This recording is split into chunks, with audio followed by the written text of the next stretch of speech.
Um, All right. Well, thank you people for joining in. This is the first kind of like a follow-up meeting from ESIP wintertime meeting. James Gallagher couldn't make it here, so we're kind of like struggling with that schedule. But this is an ongoing, as I was mentioning at the beginning. I think the plan for this is to kind of take off from what we did on the winter meeting and potentially have a few more sessions, hopefully monthly, consistently, where we discuss different chunk manifests, maybe a little bit more into detail. This is the first, say, follow-up, so I don't intend to go into a lot of detail today. We do have some follow-up, confirmed two more sessions going on, and we will go into more detail. I think the plan for today, really, my plan is just to get people going while the energy is still kind of there, and then keep going and just make sure that we're like still in this process of developing towards a content metadata standard. I think I'm sharing my screen, so I'm just going to go into full screen. And so I thought that the best way to do this is kind of like to recap. Remember what we did about a month ago? This is continuing efforts from that ESIP session that we did towards a standard chunk manifest for cloud optimized scientific data storage.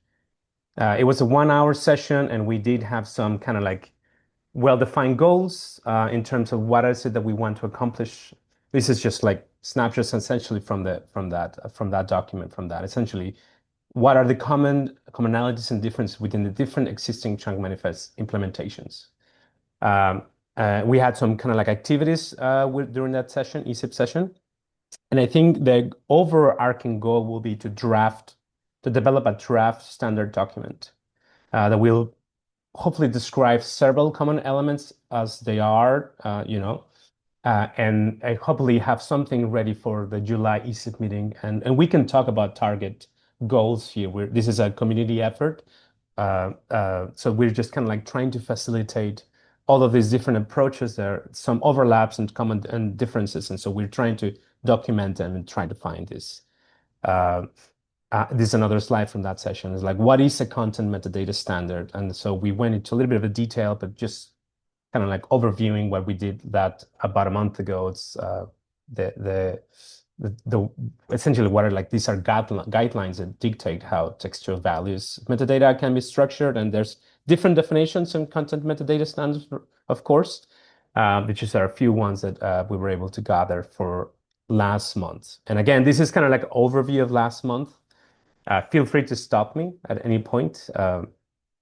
Again, this is the first session of what I hope to be a sequence of monthly sessions, at least three, but hopefully four or five. We'll see how it goes in preparation to the ESIP meeting. And something again, this is kind of like from that ESIP sessions that we had this idea of like, okay, let's just list up the chunk manifests or like these kind of like metadata reference files that we know of collectively as with the group that was present. We have about 35 participants. I haven't counted today. I would expect a few less because I know that people can't attend today. They're traveling or like some other overlapping efforts with its time. We will discuss that towards the end of this as well. But there's a few of them that I know here, people collectively know here. This is the word club for that. A few of them that I didn't know found very interesting. I'm hoping to hear more about them this index reference files. And then this is a bit of an activity that we did. This is summarizing essentially what we did for the ESIP meeting, which is collectively kind of answering these two questions: that what is the chunk manifest? And why is it that a content metadata standard is needed in the first place? So this is kind of like a word cloud from all of the participants that had a few things to say, which really useful. I created this, and then I took this and I ran it through like one of those chat GPT models to summarize them in text. And again, this is being recorded, so I'm hoping that this be a resource that collectively we find useful, and we can later probably edit on this as well. And I'm just going to read a little bit of this text, and feel free to read them on your time as well. I'm hoping to make these slides available as well. So essentially, a chunk manifest, like many people shipped in, is like essentially a map that links array level concepts like variables, dimensions, a lot of metadata information but also storage level details like specific where bytes live, how to decode them. It captures, like, for example, chunks for specific variables, dimensions, how to subset where, what the data pieces exist and which ones enable you, which ones kind of like do you want and where these are stored, like byte offsets and ranges, reference to the path of the file. Some of them enable to have multiple path references. Some of the metadata standard chunk manifests also enable to have some sort of more detail into how to how the bytes are encoded or compressed. And so a lot of this information of these chunk manifests essentially minimizes data movement and also minimizes requests, whether it's on the cloud or just overall HTTP requests, enabling faster access across multiple files. In some cases, in some of them, it's just a single homogeneous file, and essentially enabling some sort of standard format agnostic Rosetta Stone. This is overall, like broadly, what a chunk manifest, collectively, what we understand a chunk manifest is. In terms of why is a content metadata standard needed, collectively, we came up with like these kind of like three paragraphs based on that word cloud, based on your participation and this group activity. Essentially, that it makes it easier to build client APIs and tools that work consistently across different formats, file formats, and data sets, and improve interoperability, scalability, and computational efficiency across many, many distinct libraries that exist and will potentially be developed in the future. Uh, it reduces the need to duplicate efforts. That let's say, and this is probably what we're becoming more aware of, that there are different groups developing similar tools, and so there's a lot of duplication effort, and we can learn all from each other. The different approaches that we're following, why it works for certain cases, why it doesn't. And it provides kind of like a common lightweight Rosetta Stone that supports discoverability, standardized selection and subsetting within large data sets, and in some cases, a faster assembly of multi-source data sets.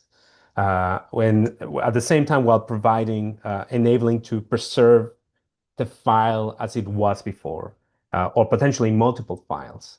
Um, and so in many ways, it also fills a key gap, which is that without sufficiently rich standardized content description, which includes information at the chunk level, not just locations, but each implementation still has to understand the original file format. And there's a lot of overlapping standards and manifest, which so that means that this standard content metadata standard will kind of like enable that true language agnostic access as opposed to tools that will potentially make it harder and more costly in the future. So this overall, kind of like what we came out collectively in terms of what is a chunk manifest and why a content metadata standard is needed. And then last month during the ECIP meeting, for those of you who were not there, and maybe for those who were there need a little bit of refreshing, we split into groups and then we worked kind of like to brainstorm some of the ideas that we understood about these different, at least most popular chunk manifest types. For example, Kerchunk, DMR++. We included Zarr here, even though it's a file format itself, but we can think of it as a metadata in itself being some sort of chunk manifest. And so we had this, we split it into groups and we did this kind of like comparison between the different chunk manifests. Here's a few of them. Here's another ones. And we ran out of time, of course. We barely had time to discuss this, and that's one of the reasons why there's this evolving need to continue this conversation going.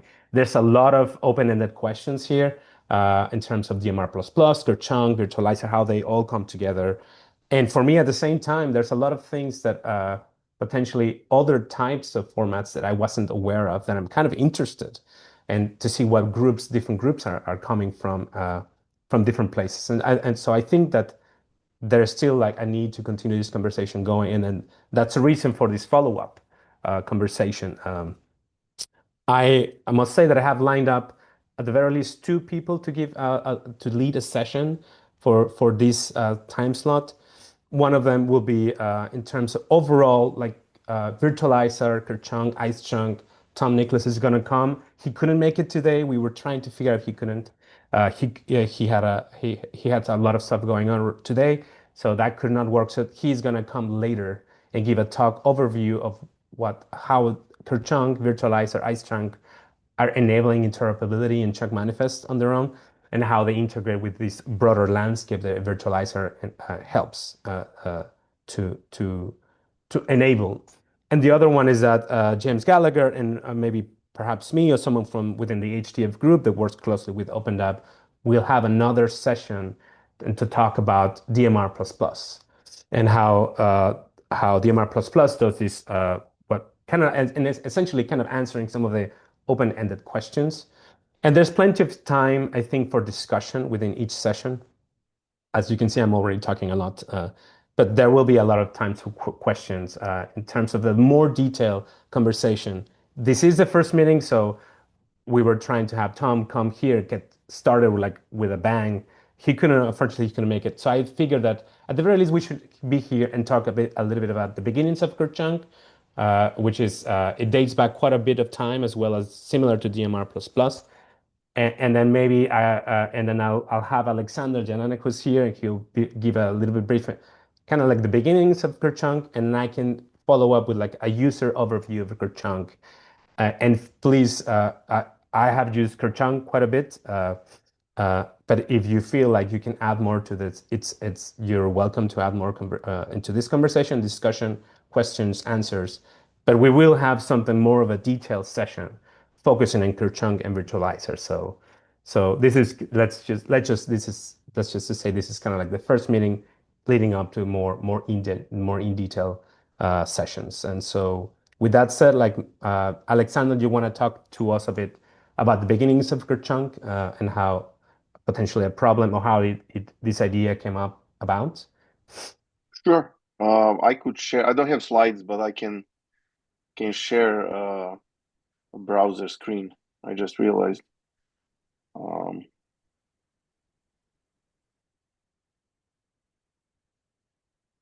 can I now? I seem I need to. Yeah, thanks.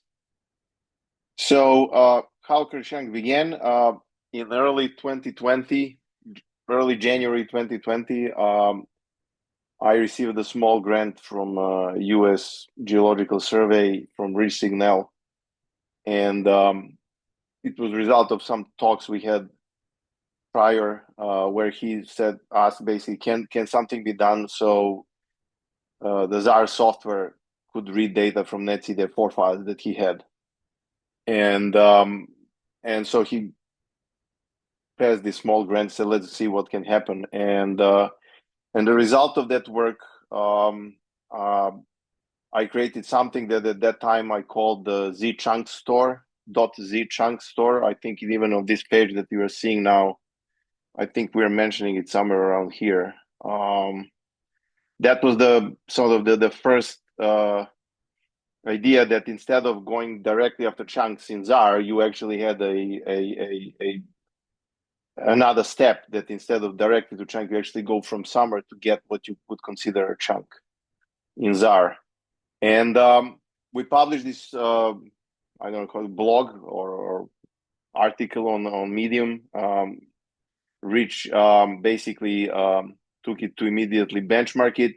And I not only create that beginning zchunk store, I also modified Zarr and also modified Xarray at that time so they could all work, and everything could be done from Xarray. And we basically found out that all things being equal, is it a Zarr store or is it a netcd4 file in S3? Sort of the performance was essentially the same, going getting the data and everything else.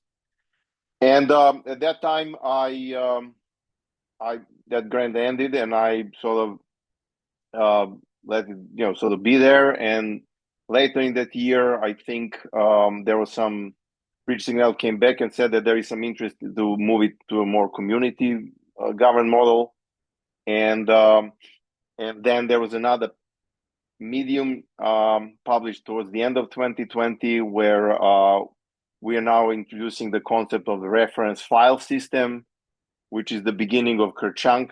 Well, that later got renamed Kerchunk.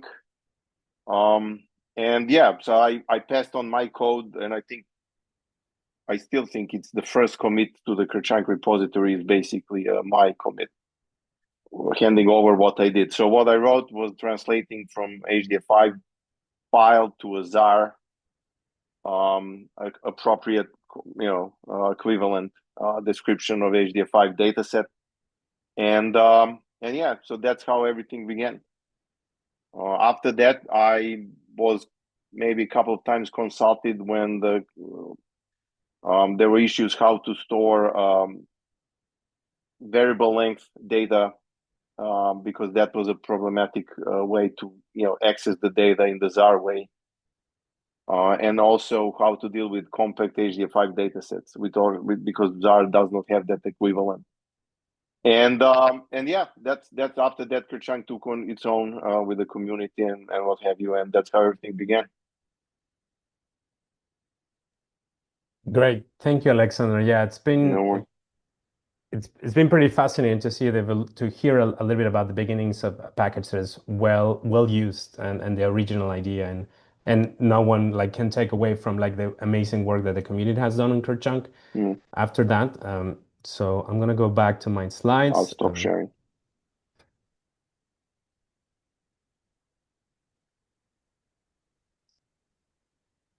Let's see. Oh, there it is.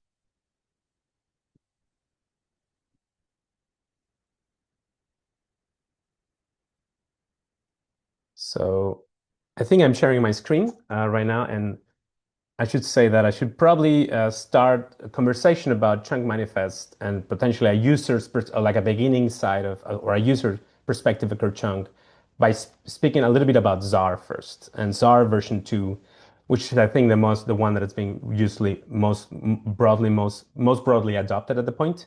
I know there's Zarr version 3. I'm not super familiar, but let's say there's a little bit more intercomparison between Zarr v2 and Kerchunk, the current state of Kerchunk at the very least.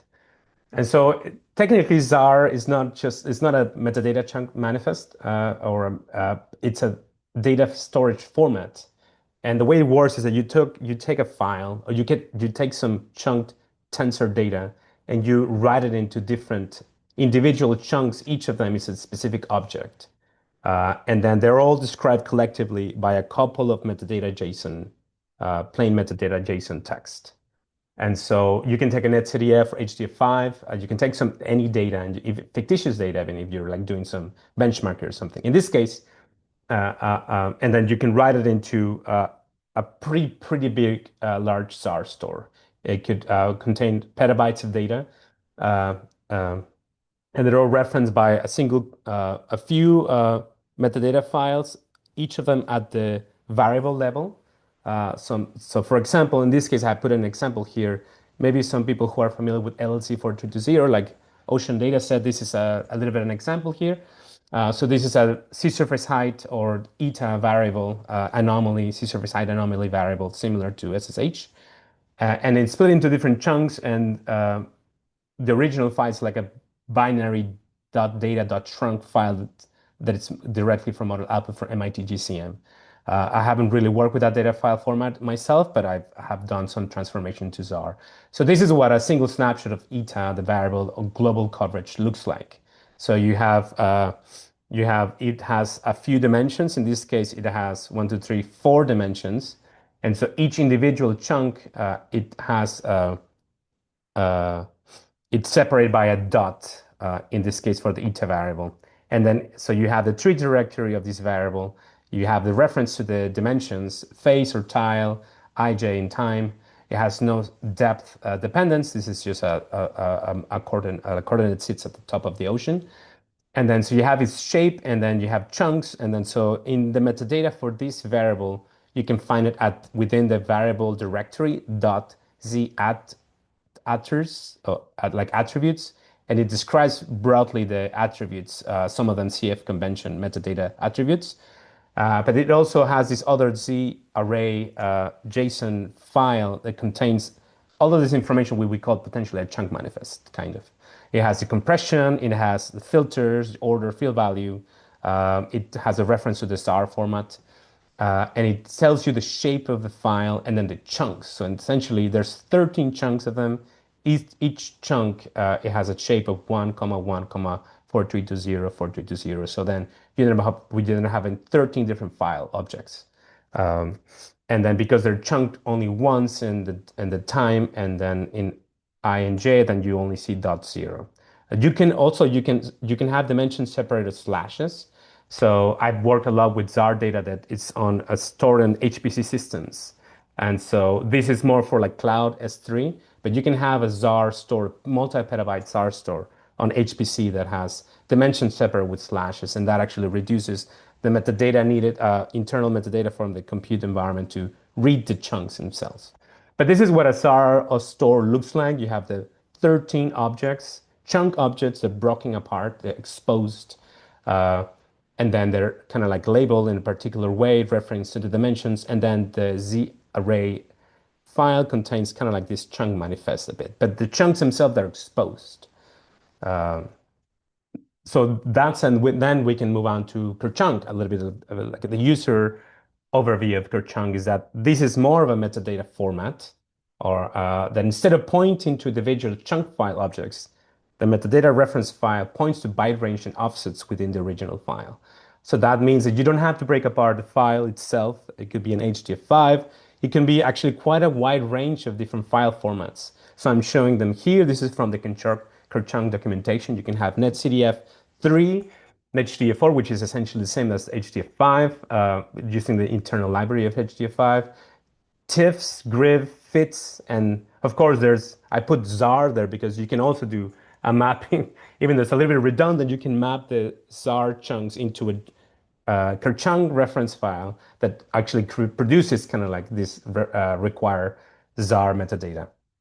So in essence, you can take a file, you can take multiple files. So Kerchunk and that allows you to kind of like create metadata reference file, pointing to different files, and it produces essentially a reference file system that contains those same metadata variables that Zarr is used to reading, and so that essentially Kerchunk kind of like what's the word for this? It kind of like tricks the Zarr API into reading as if it was a Zarr, which is what Alexander was talking about in terms of like getting this performance. So in this case, for example, I took the same file and I turned it into a netcdf4 file, which is a single chunk, just one chunk. I guess I could probably make more chunks for this case. But then this is what, in terms of creating the chunk reference file, this is what it would look like. This is entire JSON object. So then you get the ETA, and then you get a single chunk for all of the data, and it points to the file path, the bytes, offsets, and the length.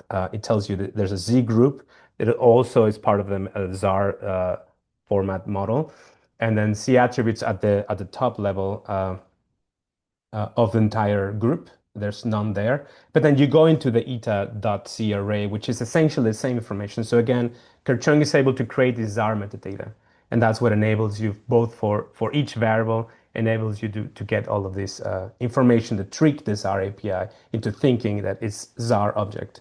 Uh, Essentially bypassing the need to transform the file. Uh, so I'm getting close to the end of this slideshow, but then I couldn't not just mention Parquet because it's more widely used, it's being incorporated and used with Kerchunk at the same time. I'm not super familiar with Kerchunk, sorry, with Parquet. I haven't used it a lot. And so I decided to add this kind of like Venn diagram that users came up with during the ECIP documentation. And we can talk a bit about this, which is very interesting. I've used a few times Parquet, but I understand the reason behind Parquet is essentially that Kerchunk can produce these JSON files that can be really large in size. And not only large in size, but it can take a while to read into memory. Uh, and so with turning into these Parquet reference metadata files, essentially you get between 2 times to 10 times the compression compared to a JSON file. So it's much smaller in size, but it's a much faster instantiation of the metadata into the file system. So it's easier to read, faster to read. And one of the things that I haven't really explored myself in terms of this idea that, and again, this is from the Kerchunk documentations, that optional lazy loading. So essentially, again, enables faster parsing because you're only loading the metadata reference to the variables that you're interested. And so this is kind of like what and I see there's a question, so I'm gonna, while I leave this Venn diagram, I see Jared has Jared, you can like unmute yourself Yeah, and mention something if you want. yeah, just to note, I was in the initial workshop for this. I was the one that threw Parquet out there. Actually, the point here for me is less to talk about Kerchunk stored in Parquet format and Mm, more what can Parquet teach us about things we're not doing in array formats with regards to chunks because it's to a chunked data format.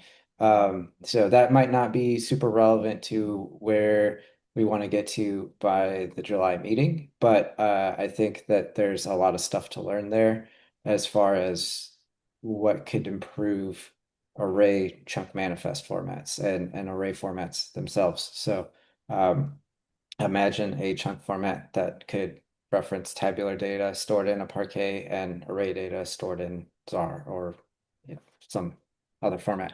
Right. So that was the intent by mentioning Parquet as a chunk manifest format somewhat of itself. Um, how does it store a manifest of all of its chunks internally to facilitate efficient access to them? mhm. No, I agree with you. There's a lot of lessons to be learned and like ideas to take from different approaches. This is what you just mentioned is actually really interesting as well. I wasn't fully familiar with it. Yeah, and it's definitely part of the this conversation to have and then to write these ideas into whatever the outcome is in at the EASY July. Um, so yeah, thank you, Jared. Yeah. So again, I'm living here, so maybe we can talk a little bit about these overlaps within Kerchunk, and I'm kind of interested at the same time parts of in which it doesn't overlap. And so it seems like they do both have like these specified chunk sizes encodings and byte offsets and to chunks. So essentially that it makes sense to me because you can take a Kerchunk JSON, just turn it into a Parquet file. So that means that, of course, it makes sense that it would enable you to do that. It does not have inline data.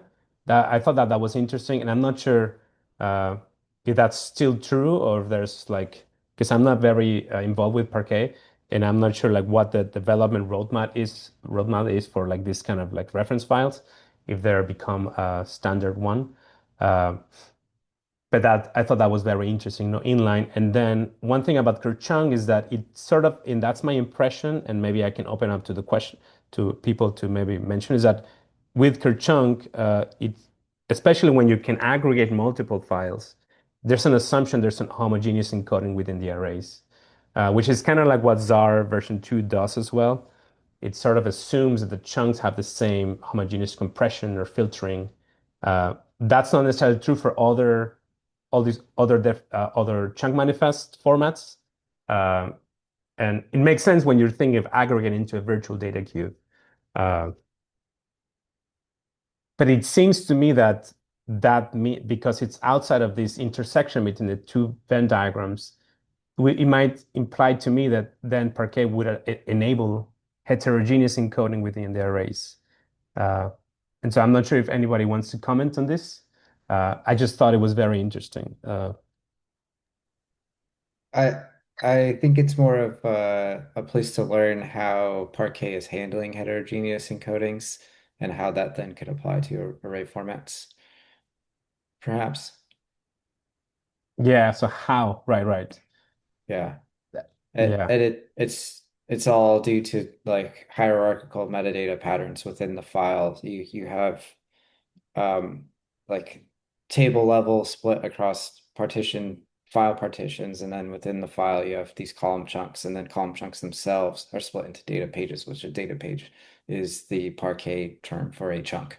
And the data page has its own metadata associated with it, but then there's a roll up at the column chunk level and again at the file and ultimately to the table. So that's part of how it can be efficient with these different encodings. It's by breaking things down at these different levels of that hierarchy.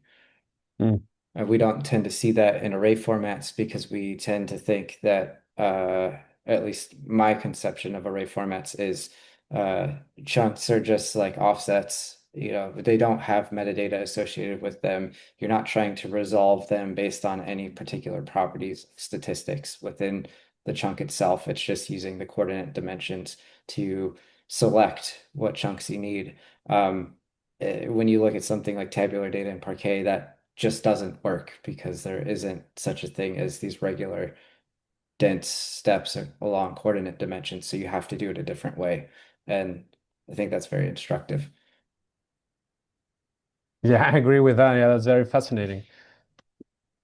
Wow, cool. Anybody else wants to comment on this? I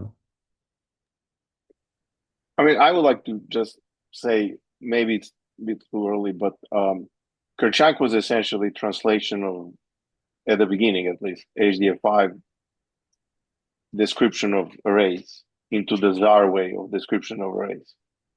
And, saying, oh, by the way, this chunk is somewhere else. And so when I handed over that work, I said, look, this is applicable to many other data cube formats. And so the community kind of took it from there and made the other things. But if we're talking about this standard that, or at least the draft that needs to come out eventually out of these meetings and work. So you are basically now creating a chunk representation or information of chunk representations that's really not attached to any specific data library or data format. It is sort of becoming something of itself. Then all the other software needs to sort of look at it and adjust to be able to consume it. Mhm. Um, Yeah. Yeah, interesting. Anybody else want to chip in to what Alexander Jarrett shared?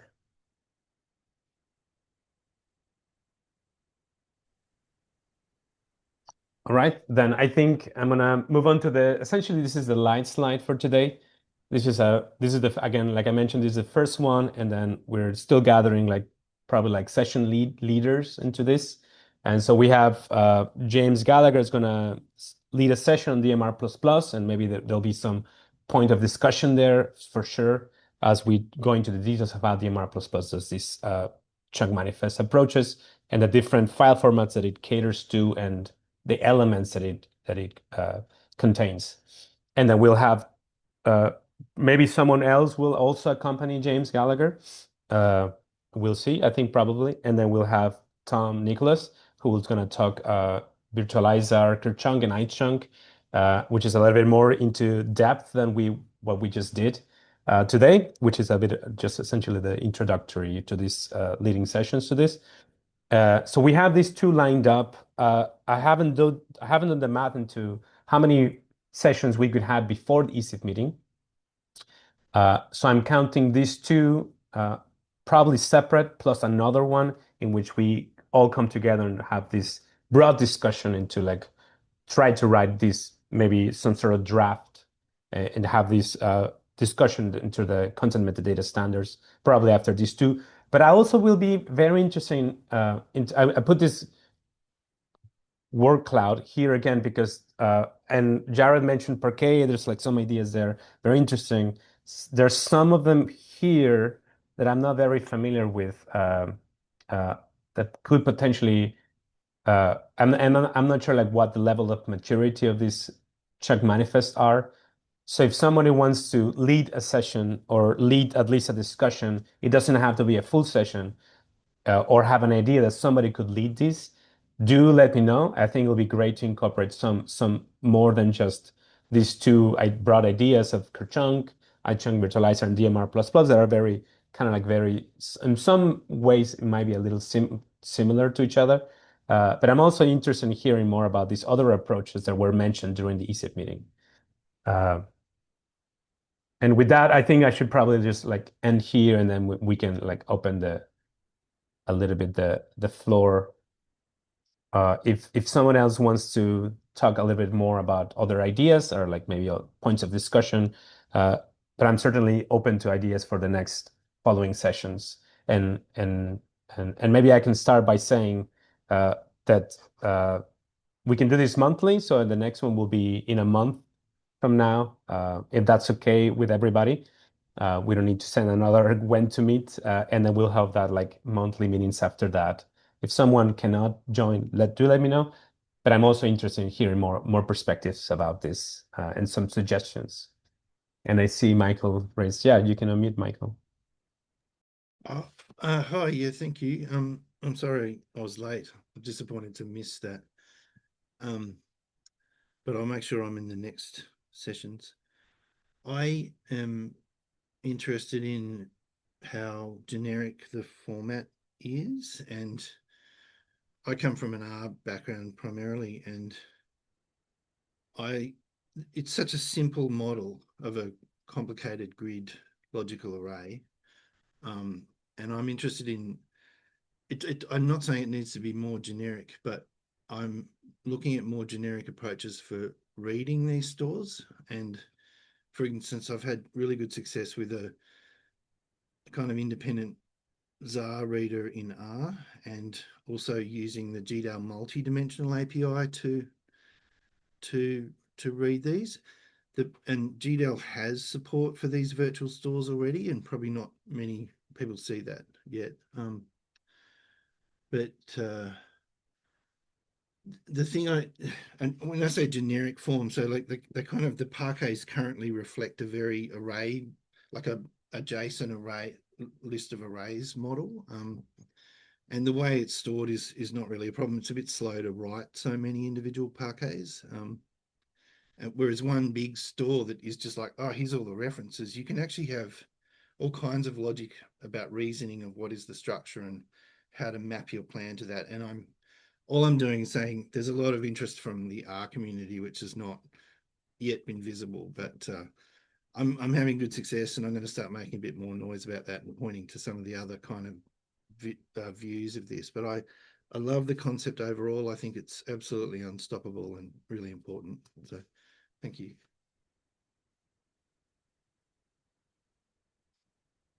Yeah, thank you, Michael. In many ways, it's that's the idea that you should be able to do similar things with R. It's kind of like what we're talking about here in terms of like it should be language agnostic. These tools should understand. That's why I think content metadata standards are important so that different tools can be designed, and there's a common understanding of what these tools need to do to get the best performance or the whatever for maybe target to the workflow that you have. Because we all know that you may have created reformatted to cater to a specific data access pattern, but that might not be efficient for a different access pattern. So that's why like these metadata standards may be more important than we think of, and especially being language agnostic is important. Sorry, can I add another little bit? I was a little bit concerned about the ice chunk variant, but I can see that like that is so compellingly fast and also robust to transactional operations, and it's really important. But I think that there is a problem when you need to have a specific Rust library for something that is just so generic.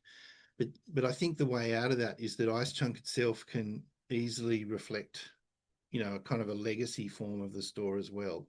Like it's no problem to go from an IceChunk bespoke store to a more generic legacy view in the Parquet format that doesn't, have the transactional support. And that's what the other thing I like about it. It's not, there is some bespoke variants in the mix, but it's actually very easy for them to reflect, legacy or variable views of it. So yeah.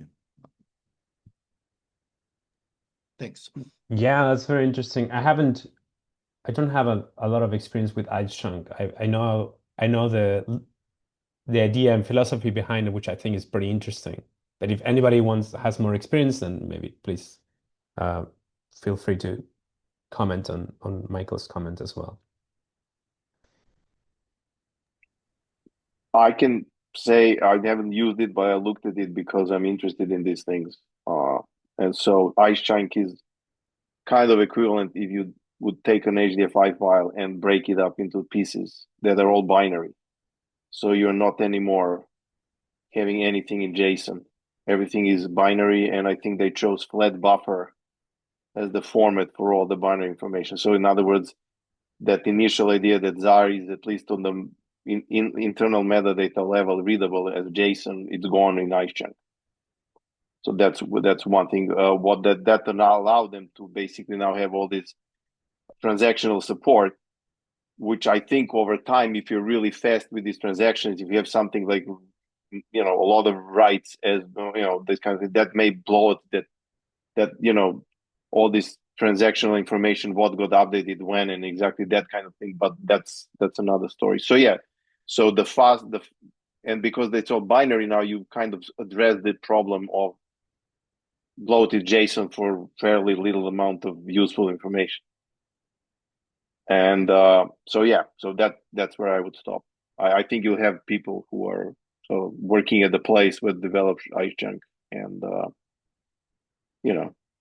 they can then talk with more authority. Yeah, I agree with that. Yeah, and I'll just restate again that we have two essentially session leaders, I guess you can say that, or speakers. The next two meetings, one of them is Tom Nicholas, who he will be talking about Kerchunk. So these are ideas to have in mind. I'm certainly interested in some of these answers and any potential questions in terms of interoperability. Uh, and we will also have James Gallagher from OpenDAP, and maybe we'll have somebody, either myself or somebody from the HDF group who works closely with OpenDAP, and they'll discuss DMR++, and hopefully we can see a little bit more of a bigger picture and how these can be interoperable with each other, and especially the differences as they regard to HDF4. I sort of mentioned a little bit, but I know that support for HDF4 in Kerchunk is listed as experimental. And I think it's a little bit more than a little bit more detail in the DMR++, but that is an interesting idea to have later. And how they follow those approaches when it comes to heterogeneous encodings within chunks. So with that said, like these two sessions are kind of, I'm going to confirm with Tom first and see when he can join in. James comes back from vacation, I think, in a week or so. So I'll send an email reminder with with the schedule for the next two sessions. When there is the time, and it will be a month from today. The time will be the same, but it's just to figure out who's speaking first. If you want to lead a session in terms of other metadata standard formats, or do let me know, reach out if you have some ideas of another ones.